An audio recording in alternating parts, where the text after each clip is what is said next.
இப்போ மாம்பழ சீசன். நம்ம நிறைய ரெசிபிஸ் மாம்பழம் வச்சு பண்ணலாம். இன்றைக்கி நம்ம தேங்காய் மாம்பழம்லாம் வச்சு ஒரு லட்டு ரெசிபி தான் பார்க்க போகிறோம். நீங்கள் இதை ஃபர்ஸ்ட் டைம் நம்ம சேனல் பார்க்குறீங்கன்னா மறக்காமல் கசானா கிச்சன் சேனல் சப்ஸ்கிரைப் பண்ணிக்கோங்க. கூடவே பக்கத்தில் இருக்க பெல் ஐக்கான் ப்ரெஸ் பண்ணிக்கோங்க. அப்போ தான் நம்ம போடுற வீடியோஸோட அப்டேட் உங்களுக்கு உடனே கிடைக்கும். ஃபஸ்ட்டு ஒரு பேன் ஹீட் பண்ணிவிட்டு அதில் கொஞ்சமாக நெய் சேர்த்துக்கலாம். ஒரு 2 டீஸ்பூன் அளவுக்கு சேர்த்துக்கலாம். அது கூட ஒரு அரை கப் அளவுக்கு, நீங்கள் எந்த கப் எடுத்துக்கிறீங்களோ அதில் அரை கப் அளவுக்கு மேங்கோ பியூரி மாம்பழம் நல்லா அரைச்சி அதை சேர்த்துக்கோங்க. அது ஒரு 30 செகண்ட் அந்த நெய்யோடு நல்லா கலந்து விட்டுறலாம். இப்போ அது கூடவே கொஞ்சமாக ஒரு 4 டேபிள் ஸ்பூன் அளவுக்கு பால் சேர்த்துக்கலாம். அதையும் மாம்பழத்தோடு நல்லா கலந்து விட்டுக்கலாம். இது ஒரு 2 நிமிஷம் நல்லா கொதிக்கட்டும்.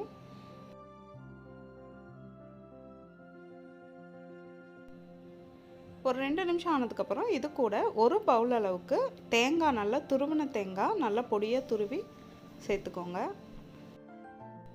எந்த பவுலில் நம்ம மேங்கோ பியூரி எடுத்தோமோ அதே பவுலில் தான் இப்போ அளந்து போட்டிருக்கேன் தேங்காய். நம்ம ஊற்றின பால் மேங்கோ பியூரியே தேங்காய் வேகிறதுக்கு கரெக்டாக இருக்கும். ஸோ இது எல்லாத்தையும் நல்லா கலந்து விட்டுக்கோங்க.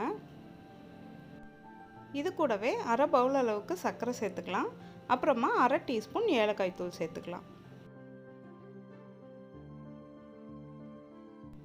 தேங்காய் ரொம்ப நேரம்லாம் வேகணும்னு அவசியம் கிடையாது. இந்த சர்க்கரைலாம் மெல்ட் ஆகிற வரைக்கும் ஒரு 2 மினிட்ஸ் இருந்ததுன்னா போதும்.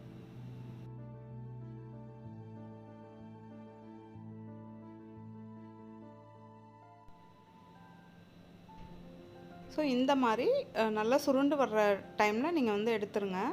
இந்த கன்சிஸ்டன்சி இப்போ பார்க்க கொஞ்சம் கொல கொலன்னு இருக்க மாதிரி இருக்கும். பட் ஆறுச்சுன்னா நல்லா லட்டு பிடிக்கிறதுக்கு கரெக்டாக இருக்கும்.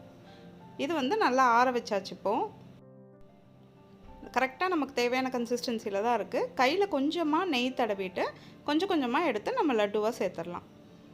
ஒருவேளை உங்களுக்கு கன்சிஸ்டன்சி சரியாக வரல, நீங்கள் சுகர் அதிகமாக போட்டிங்க, இல்லை தேங்காய் ரொம்ப நேரம் வேக விட்டுட்டிங்க, உங்களுக்கு லட்டு பிடிக்க வரலைன்னா நீங்கள் 1 டேபிள் ஸ்பூன் கடலை மாவு, 1 டேபிள் ஸ்பூன் மைதா மாவு ரெண்டும் சேர்த்து நெய்யில் வறுத்துட்டு அதை சேர்த்துக்கிட்டிங்க அப்படின்னா கன்சிஸ்டன்சி கரெக்டாக வந்துடும். டேஸ்ட்டும் பெருசாக டிஃப்ரென்ஸ் இருக்காது. மாம்பழம் பிடிக்காதவங்க யாருமே இருக்க மாட்டாங்க. ஸோ இந்த மாம்பழம் ஃப்ளேவரில் இந்த லட்டு இருக்கனால இது எல்லாருக்குமே, பெரியவங்க சின்னவங்க எல்லாருக்கும் ரொம்ப பிடிக்கும். கண்டிப்பாக உங்கள் வீட்டில் ட்ரை பண்ணிவிட்டு எனக்கு ஃபீட்பேக் கமெண்ட்டில் சொல்லுங்கள்.